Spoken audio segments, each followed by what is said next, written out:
Welcome back to another episode of the Dental Boardroom Podcast. My name is Drew Phillips, and I'll be the host of today's episode. Our esteemed guest, Mr. Michael, I'm sorry, not a Mr., this is a doctor, Dr. Michael Neal. Welcome to the show, Dr. Michael Neal. How are you today? I am doing terrific. Thank you so much for having me. And Dr. Neal isn't just a practice owner. He's got a really cool product that he's going to introduce our listeners to today.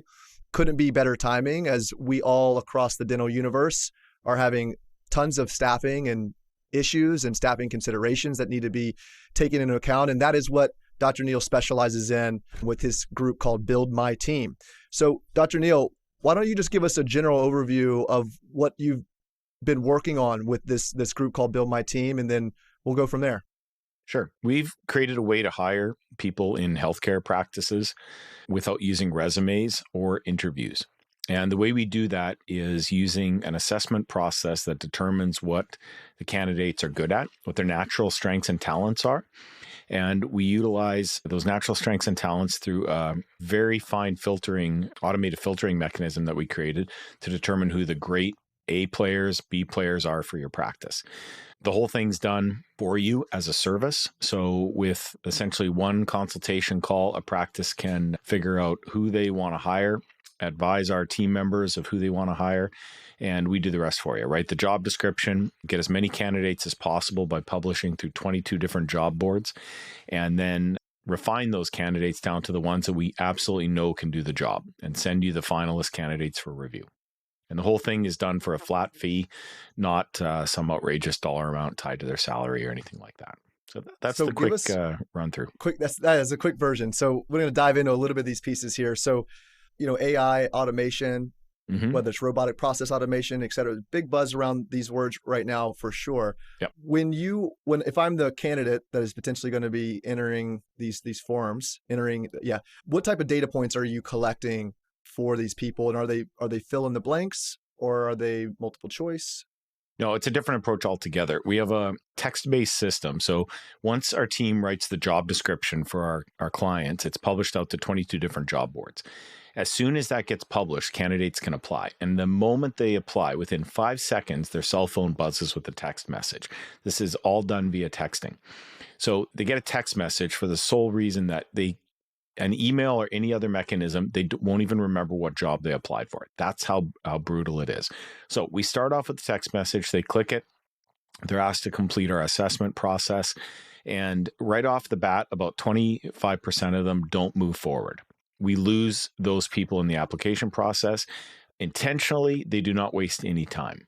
The next thing they do is they answer our healthcare mindset, and we determine which of the candidates have a service mindset, who wants to help in a dental practice, or, for that matter, any other practice, who likes to take care of patients, that type of thing. Next thing we do is we measure their speed of learning, and that's critical because if they're not learning very quickly, you'll never train them. And if they learn too quickly, they're not going to stay. It's not a challenging enough position. So there's a sweet spot for that. We also go through, we look at how they like to work with team members, what motivates them, how they handle stress, for example, which is critical for different positions within the dental practice. And we're also looking at a bunch of things like how far are they located from your practice? Can they actually work the hours? Yes or no? There's 10 different questions that we're asking specifically around your practice that will determine if the candidates move forward or not. Now, when that's all done, we reject approximately 97% of the candidates that apply. That's how specific this is. And the finalist candidates are sent a video interview. Our team interviews them through the video interview, and then only at that point do we send over the absolute A and B players for the practice to review. Beautiful. And then what type of job specific? So if I'm thinking, I'm a treatment coordinator, sure, right? Do you guys get into the nuances of that specialized position? And yeah, we sure do. So each position, you can imagine an algorithm. So for example, each disease requires a different type of treatment. Well, that's how we think in terms of clinical stuff. But in terms of the positions, what we're looking for is certain types of strengths and talents are terrific matches for one position, but they may not be the best match for another position. So I'll give you an example of that. A front desk coordinator, somebody who's really warm and friendly. Are they going to be a terrific person on the billing side of things? Probably not. There's usually what we would talk about is that a biller is not a great front desk person and vice versa, two completely different strength and talent profiles. So each of these positions has an algorithm, if you will, as to what makes a terrific candidate for that position. And that's specific to the job. So as they're applying, each of those algorithms gets tweaked essentially through our entire application process. And then how much of a tailoring, like I'm assuming that like by position type that you guys have some sort of general framework that you work from. And then based on the client that you're servicing, they may have some specific needs that they sure do may cause some customization to that more standard template. And then you guys are adjusting your algorithms accordingly to service the needs of that particular person. Is that fair? You absolutely nailed it.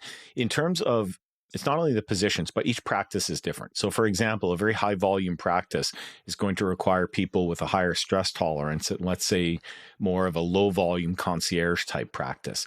During our initial consultation call with a practice, that's one of the things we find out is just what type of practice are they in? What is a doctor looking for essentially, and what will make that candidate successful over the long term? And then does your team help provide any guidance? I mean, a lot of times I wouldn't say that question's a hard one for them to answer. Well, it's not only that question, but the answer is yes. Guidance is part and parcel in what we do. For example, a lot of practices want to hire one person that'll do, let's say, 6 different things within the practice. Of one person who can do 6 roles in the practice. Well, that doesn't really work in real life that well. So what our team does is helps our clients, especially the new clients, whittle that down into a primary role and let's say a secondary role, because there's always some extra time in the practice. So we know we're looking for, let's say, a person in the primary role, but by the way, keep your eyes open if there's something, that you think would be a better fit for, let's say, a secondary role. I'll give you an example. In our practice, I'm an eye doctor, and you might say, well, what does an eye doctor have to say about dental practice? Private practices are all the same. We're 9 different types of private practices in the US and Canada. The private practices, the way that they're structured is essentially very close to identical. We all have front desk. We all need to get paid. We all have people who help the doctors, etc. And when we're looking at how that's all structured, it's extremely similar, whether it be dental or, let's say, an eye care practice, chiro, that type of thing. Now, specifically to when they're applying in the practice, let's say for the primary and secondary role, I'll give you an example. In our practice, which we have exact statistics on, almost exactly 50% of the candidates that apply don't end up getting that particular job. I'm talking about the finalists. The reason being is that their talents and strengths are better suited to a different position that we might have open in the practice. Okay. So they might apply for X, and through our Build My Team process, we would find out that, yes, they're an okay candidate for X, but they'd be fantastic at the second, at Y job type thing. And so by doing that, we're able to move them internally within the practice to something they're just truly exceptional at. And that's a good example of the type of advice that our team members will give our clients. I love what you're doing. And I think that you're taking a really cool and unique approach. How did you get the right amount of data to feed this algorithm to kind of be able to formulate these assumptions and within the broader scope of what you're doing here? Well, we started out with a couple of assessments that were much better than an interview and a resume type process, and just got better and better. We refined the assessments. We removed some. This isn't just one thing. This is a seamless battery of assessments that only takes about 15 minutes for the candidates to go through. Imagine an orchestra. You've got a bunch of individual instruments, and when they're all put together, you make music. And that's what we've been able to develop all through an automated texting process. So the other part of the answer to that question is simply feedback. With each of our clients, we really do require as much feedback as possible, and that is used to constantly tweak the algorithms. So I'll give you an example. Out of all the people that apply for a particular job, on average, statistically, only 5% of those make it to the video interview process. And out of those people who do the video interview, approximately, out of everybody that applies, approximately 97% are rejected on average. So we kind of built a machine that finds the A players out of all of the different candidates that apply. What got you fired up about this in the beginning? What made you sink your teeth in and create a passion around this? The exact opposite of working with A players. Polar opposite. We were hiring the wrong way. We were hiring based upon empathy and trying to help people, just like we would treat patients. It was a terrible thing. It was awful. We would hire wounded puppies. We would hire people who just wanted help getting their act together. We were not looking for performers. Anybody. My heart just goes out to anybody who's stuck in that situation right now, because it is extraordinarily difficult to, I would say, bordering on impossible to get a person like that up and running as a high performer in your practice. So I'll give you an example. When we started with the Build My Team process, we used to have 14 people in our practice.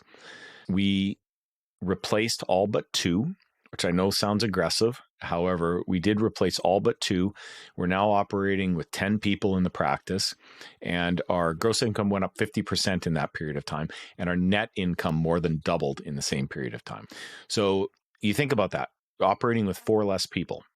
How's that possible? Well, there's only one way it's possible. We have A players on our team, a couple B players, and everybody chips in to get that done. And, that is something that I'm incredibly proud of. But, and here's the but, we did not start there.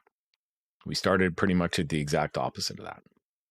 And then what do you do once you successfully find these A players to create culture and, in an environment that retains them as well? Sure.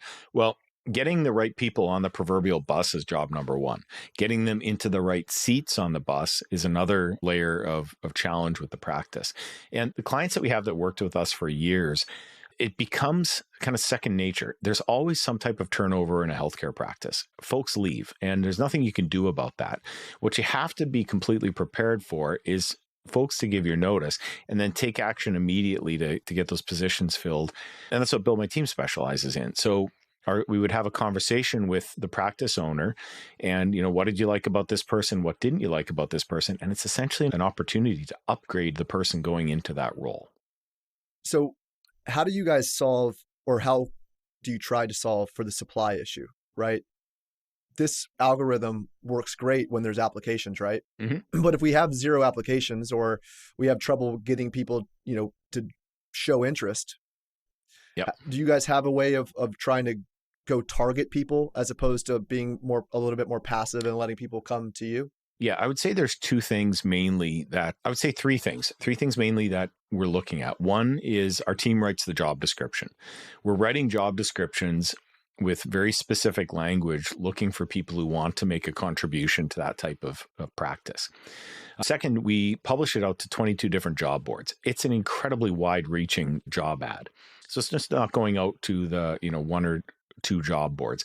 And nobody can manage publishing it out that much. That's why we have automation. And the third thing, quite simply, and I'll be very frank about this, there are some clients that we're not a good fit for. If a practice is not treating people well or even reasonably, that's a real challenge for us, because those folks, every person we place is guaranteed for 90 days, no matter what. So in a practice where they're not treating people well, those folks leave. And the focus for a practice like that shouldn't be on the team members. It should be on the leadership of the practice doing things differently and learning from those experiences. And, sometimes we help with that as well. I can see that being part of almost your interview process for a client. Right. Understood. And then I guess back to the targeting aspect of it, Mm-hmm. Writing the job description helps. In fact, actually, let me ask you a couple questions here on the job description itself, because I don't have all of this data to A/B split test with like you do. What are some job description bullet points that you found to work well? Maybe I'll kind of give you an example of some of the ones that we've been playing with with myself and my clients, being more specific on the hourly rate or salary rate. And then ultimately, depending on the position and the supply demand forces that at play there, potentially going above market intentionally on and stating that is the bottom level of that pay range and the upper level of that pay range. And sometimes getting rid of ranges altogether, because I feel like ranges at times can, subconsciously to the candidate signal that this person's going to bring me in, waste my time, and give me the bottom end of this range. So I'm just curious, some of the things that because I think the job description is incredibly important. So what are some of those areas in that job description that you find that your team does well and how that's helped? Well, the job description is part of it. How we respond to the candidates is another part. So I'll start with the job description.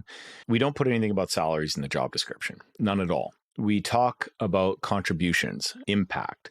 The younger generation, which is highly represented within our healthcare practices, they want to know what impact they're making. So we talk a lot about how you can help these patients and with very specific language.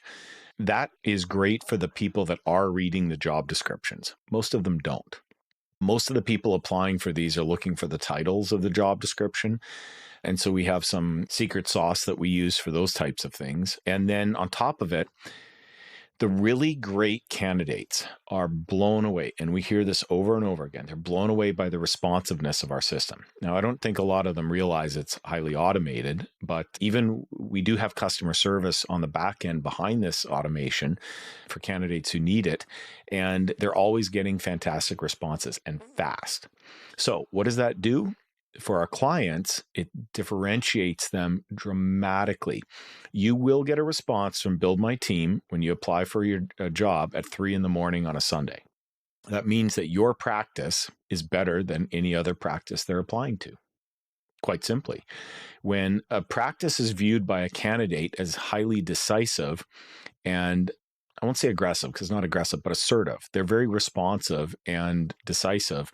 That separates you from all the other practices because most practices out there right now take a long time to get back to a candidate. So I'll use an example.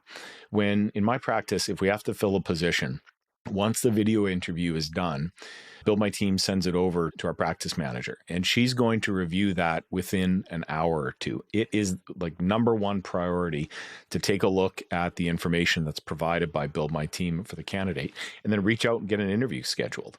Our practice still does in-person interviews. We know the candidate can do the job. That's not a maybe.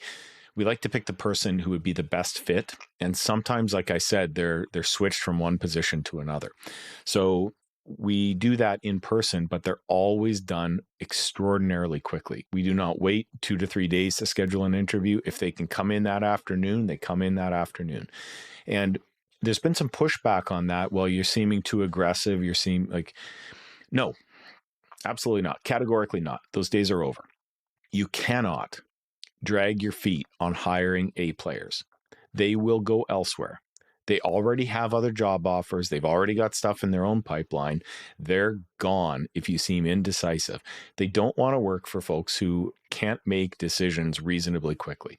Not, off the cuff or anything like that, but make good decisions reasonably quickly. And so that's one of the things we've changed essentially since COVID to get the people who are those A players in the door of our practice and our clients' practices and get them to make decisions on moving forward with them. Does your automations, does it let them know if they're part of the 97% that's not being selected? They have no idea about any of those types of numbers. No. They just know where they're at in the process. Understood. And then when the process, when in the process do they get notified that they're no longer in the running for this? Is that when the job position's filled? No. We have essentially a great big enormous funnel. So if they don't make it through our healthcare mindset, which is the first step in our process, and they don't have a healthcare mindset, that they're not interested in serving others, then they exit at that point. It's all done very gently with great language that thanks them for their time. If they move forward from the mindset to the speed of learning, where we're measuring how fast they learn, if they are super smart, they'll continue, but if they aren't learning very quickly and they're learning very slowly, they'll exit the process. Because in healthcare, there's just no room for people who can't learn under a certain threshold, we'll call it. Stuff's changing all the time. I mean, look in an average dental practice and tell me that the job is identical to what it was last year. Good luck. There's no such thing, right? So you always have to have some level of learning. And that's one of the things we're screening for so that the candidates can be successful in your practice.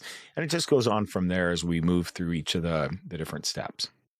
Got it. So you are letting them know that they are no longer in the running at each, whatever they need to be let go, as whatever part of your filtering process they do not pass. Yes, we sure are.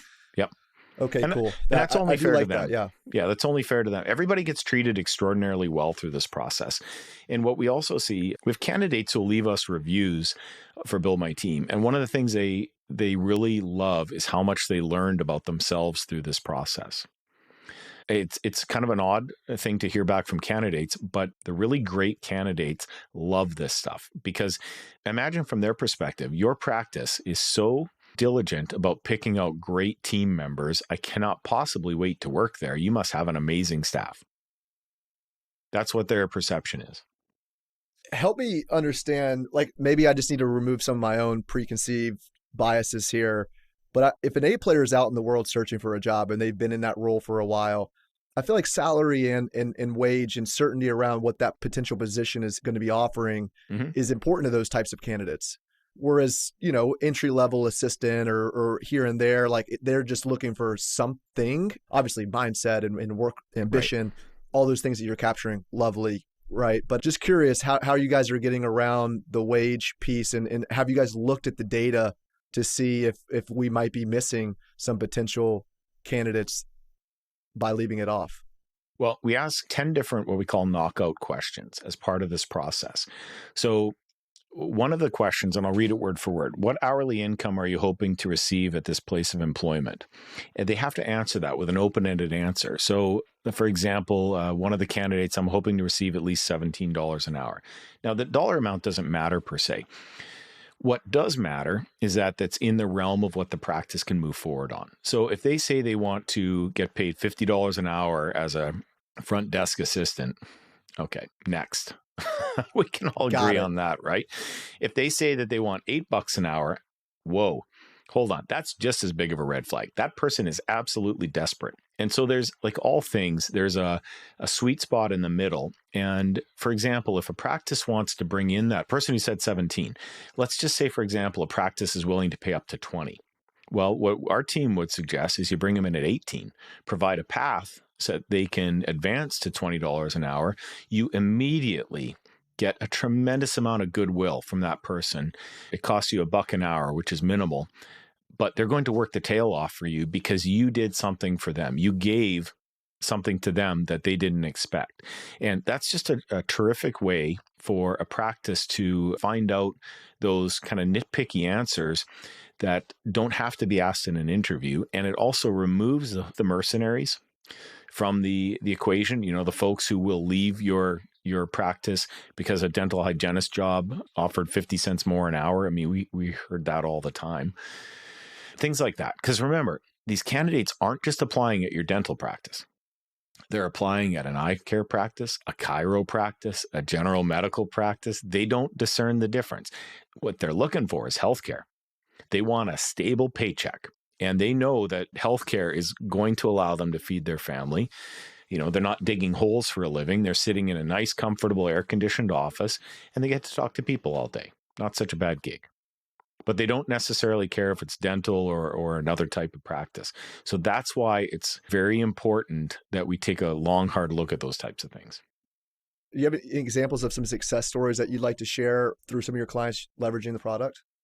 Yeah. Where this becomes very powerful for a practice is where, in terms of specifics, we see this all over the place. When a practice owner realizes that they can fill each of the positions that they need to within a reasonable period of time by somebody who's terrific. Translation, the team isn't going to hold you hostage anymore.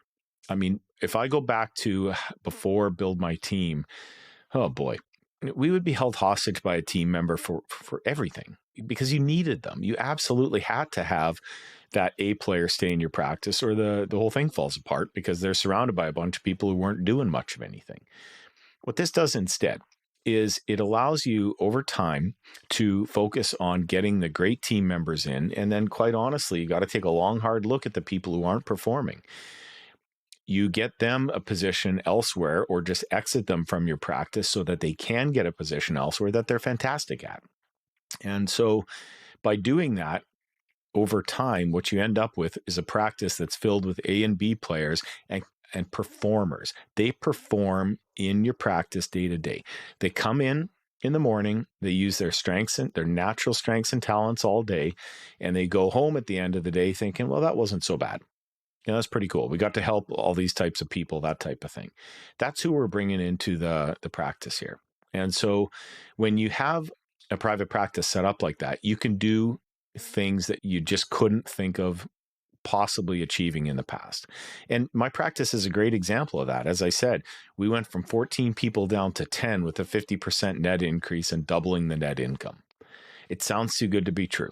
That's what we did. And it took us around a little over 18 months to do that with the team members. And the numbers just grew from there. We support EOS, which is a business development, EOS. Yes. Sure. Anyway, they always preach about paying A players as 2 people, and then they'll work as 3.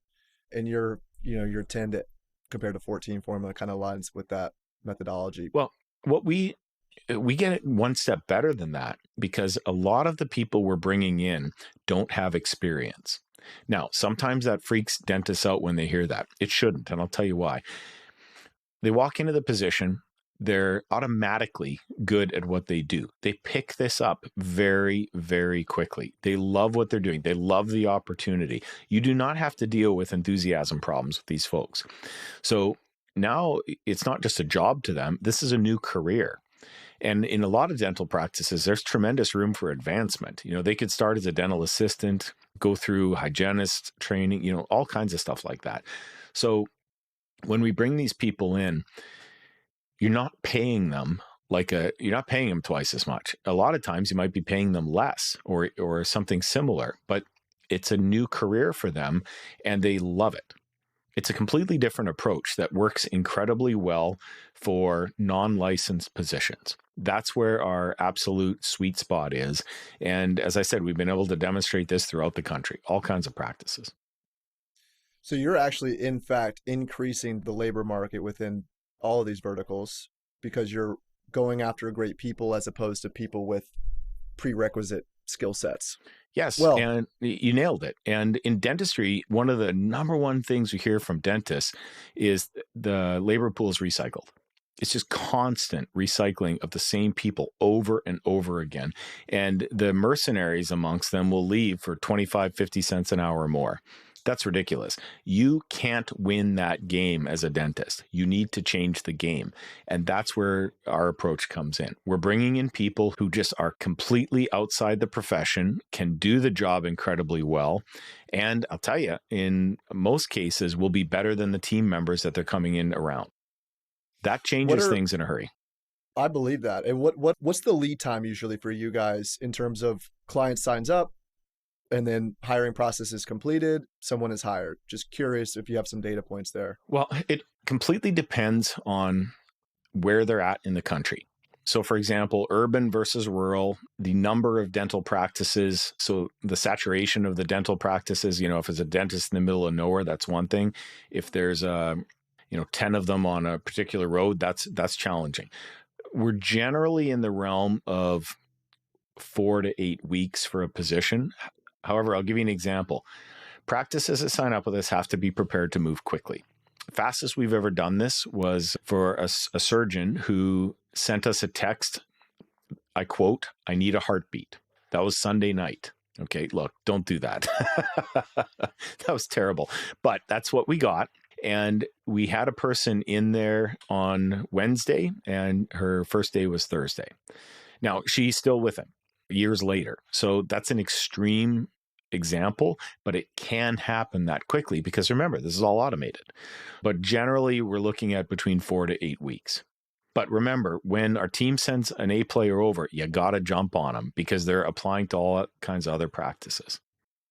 Let's talk about rural for a moment. What have just your general experiences been for your rural clients, and what are some things that they can do to give themselves some better chances and better odds? Right. So I am the case in point rural example. We're in our eye care practice is in Hawley, Pennsylvania. Thriving metropolis of 1,100 people. We don't have a talent pool. We have a talent puddle, and it's about 3 inches deep. It's brutal. So, if any of the dentists listening to this are saying, boy, that sounds like our area, this was born in this area. The number one thing we do is you forget about bringing people in with experience. You absolutely forget about it. I got to tell you, from a statistical standpoint, experience is a bit of a red flag. Okay.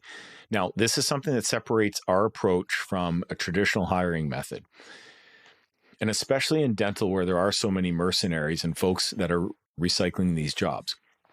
We want people who can come in that can be trained within a couple of weeks and are trained with all the right habits. We don't have to undo stuff. Getting a new team member to come in, and you have to focus the first couple of weeks on undoing things if they have experience, and then getting them onto your systems and processes. Every practice has them. So when we bring in a smart, ambitious, enthusiastic candidate without the bad habits, they're up and running in a fraction of the time. Simply put, you didn't have to undo a whole bunch of stuff. And they don't have those nagging bad habits. They have your habits because that's all they know. I love that. And then does your company stop at the procurement process, or like because you mentioned a lot of these things sort of post getting the person that you're looking for, which is, I would imagine, process related documents to get people onboarded and in their role quickly, removing bad habits. Are there any training sessions that you guys do as part of your service post that, or do you guys have a recommendation? How do you guys help people become more well-rounded in general on the hiring process? Well, our job is to provide as much value as we can to our clients. Totally. I mean, that kind of goes without saying. I think that what our consulting folks at Build My Team do is they will help the practice get the person, these A players, into the positions, figure out exactly which position that they need to be in, and then provide a bunch of advice on how to work with those candidates. Because remember, we know a massive amount about these candidates after they've gone through this. We can tell you how to best motivate them. We can tell you what kind of working environment they like. We can tell you what their ability to sell is or not sell, their stress tolerance. Some have it, some don't. All those types of things. So here's this fantastic candidate. Here's how we would suggest you work with them for them to be incredibly successful. You don't have to change everything you do in a practice, obviously, but there are just a couple of things per person that would really make a big difference for them. And that's one of the things we love to share with our clients. Love that. Absolutely. We use the Colby scores here, but I think that that's really, really important. Well, Michael, it was a really awesome getting to know you, getting to know your product a little bit better. Are there any last words that you have for our listeners that you'd like to share? Things that, how do we find you? Things that you want us to know? Anything and everything. I think that, first of all, find us at buildmyteam.com. And I think the main thing is that you don't have to do this alone. The stress that you're under, your practice manager is under. I mean, think of what you would do with the time you had if you could send an email or pick up a phone and have somebody do all this for you. And all you're doing is picking from the 2 or 3 final candidates that are amazing. And out of those people, you can't go wrong. So think of what that's worth to you. And the good news is that we have 2 different ways that we move forward with clients. They're very inexpensive. A lot of times folks are kind of shocked by that. And it's all based upon a flat fee. It's not based upon the salary of the person you're bringing in. So we give you unbiased advice on how to do that and basically maximize your profit for the practice. So that's what I'd say. Give us a shout at buildmyteam.com. You can schedule a consultation call with one of our consultants, and they love to help practices and get awesome people new jobs, new careers. That wraps up another episode of the Dental Boardroom Podcast. Till next time.